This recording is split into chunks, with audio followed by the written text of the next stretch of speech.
Uh, anyway, I'd like to invite Dr. Pratik, sorry, Dr. Sangaram, to say a few words about the event. And Uh, hello, sir. Thank you Looks like you have some bad connection, sir. much, Ganeshan, for having invited me. All right. Can you hear me now? Yes, that's clear. Okay. Thank you very much, Mr. Ganeshan, for having invited me. I speak in this topic based on my experience of the last decade or so in the area of high performance computing, parallel processing, and AI and ML topics, which we have taken up on our institute called the National Institute of Science and Technology in Odisha. As you would know, India has got a lot of engineering colleges, probably about 1,000 or so, or maybe more. But apart from the top 10%, 90% of the institutions still do not have solid teams to work in research and top level issues, such as what has been exemplified through this open discussions on different forums available. In fact, this has been a great learning for me and as well as from panelists from India as to what are the potential which are there and what can be done with a number of things which can be done with our students. Primarily, our institutes are focused on undergraduate students, and the capstone project is a very important project where most of the ideas which are talked about here are actually executed. So I would not claim myself to be a specialist in this field. I have learned with a lot of interest the different part and capabilities and the capabilities now which are being offered at the University of Oregon. And I was very impressed with Dhableshwar Panda, who is a senior to me at IIT Kanpur at Xscale Solutions, and his work and how that has been ported onto IBM platform.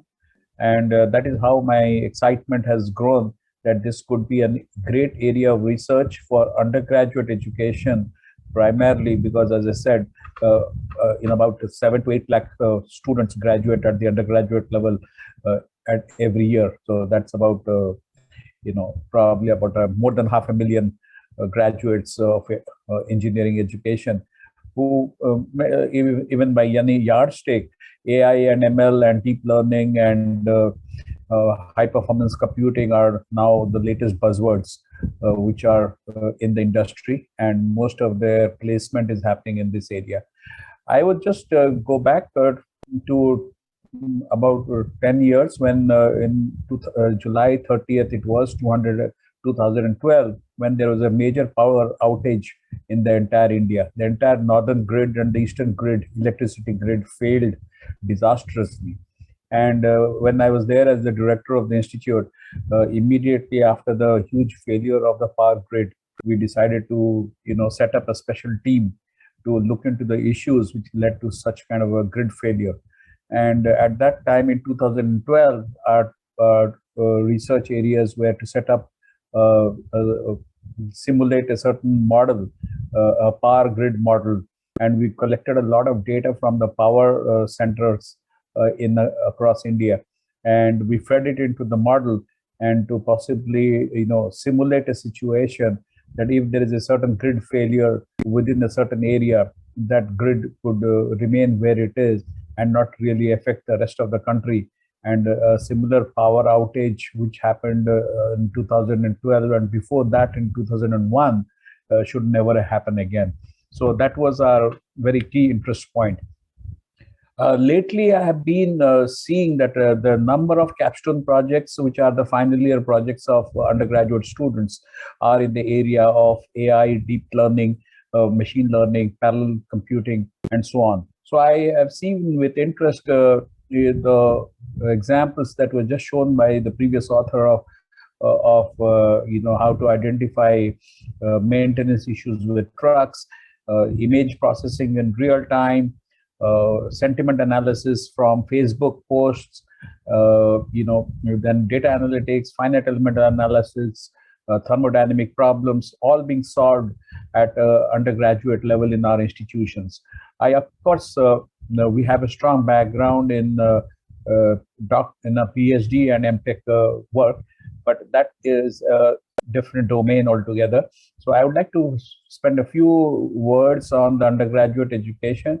I have talked to Ganeshan especially about preparing a set of standard problem sets, like maybe 40 to 50 problem sets, which can be given to undergraduates as a training module. I, in fact, listened very carefully to Dr. Samir, who is running such a similar program at University of Oregon. And we could have similar such setups here in India, and which could then become the epicenter of access to such hardware and middleware available to students to try out their different problems.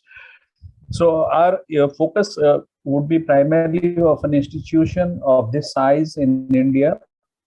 As Shantanu Chaudhary, the director of IIT Jodhpur, has rightly said, was IoT, and he specifically mentioned only IoT. I would like to go a little deeper, maybe focus on research issues, teaching issues, consulting issues, and capstone project. Research issues, I think we have really discussed a lot about it.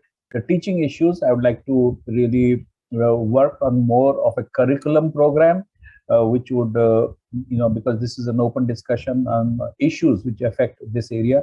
Because when we are looking at large manpower resource requirements for the next decade or so, we must start thinking right away as to how to tailor it into an undergraduate curriculum so that it lasts for another decade or so. So we have to now embed these courses into undergraduate programs and MTech programs right away. So those needs thinking. The second issue is about consulting issues. We in India, do not have as strong a consulting with the industry as it is there in America, and therefore enterprise-driven research is much less. And I think therefore the reasons could be twofold. Either the industry doesn't believe that we can do the job, and secondly, whether actually the academia has the potential to do such jobs. I think only a few IITs have the real bandwidth to do this kind of work for enterprises, and I think it will be great if IBM and other top vendors, researchers and people with open minds get together and enhance the possibilities of making available hardware and software across the spectrum. So we have been working on this very closely with other IITs as well. So in terms of specific 2 or 3 areas, I would like people to think about. The All India Council for Technical Education has given a call that all engineering education, in fact, should go into regional languages. So NLP, natural language processing, translations, OCRs, image processing, and there's a huge amount of work which is going to just, I think it is going to explode in our faces, because we are a country of 1.4 billion, producing about, as I said, 500,000 engineers every year. And these engineers have to be trained, and they have to be, many of them have to be, given real internship projects which make sense of what we have been talking about. And this technology should go away from only data centers backwards travel to academic institutions, and therefore become much more widely available. I think I would not like to go very deeper upon those things which we did, but definitely I would like that cyber physical systems. I mean, CPS is another big area which is coming up, and it's a hot area of topic for almost everybody. AI and ML are being taught in the 5th and the 6th semester, so which is in fact a tremendous boost. But short of tools, it becomes a theoretical subject. and any theoretical subject without the demos, which we saw, such exciting demos can make a significant impact on the minds of students who are working out there. And I'm also excited about xScale computing, which Ohio State University has done. And Dr. Dhavaleshwar Panda is a senior to me at IIT Kanpur, and I am in touch with him. And Ganeshan is helping us out with IBM resources. And I'm sure that as more and more institutions start implementing these solutions at their level, there will be a much wider movement instead of being driven through silos. That one institute has got a certain silo and and it's not able to share things. So with this approach that we should all share resources, I think I should congratulate all the speakers, and it has been a terrific learning experience for me and my faculty members who are all online with me. Also, thank all speakers for giving us a great glimpse into, and hats off to Ganeshan ji for organizing this program as part of the Supercomputing 21. Thank you so much. Oh, thank you, Mr. Sangaram, and thank you very much for the kind words, and I really appreciate it. And we have one more talk, Dr. Chakuri from IBM, who is currently as part of SC21, briefing about the BOA, the features, and he is going to be sharing some of the features, whatever he is sharing as part of SC21 too.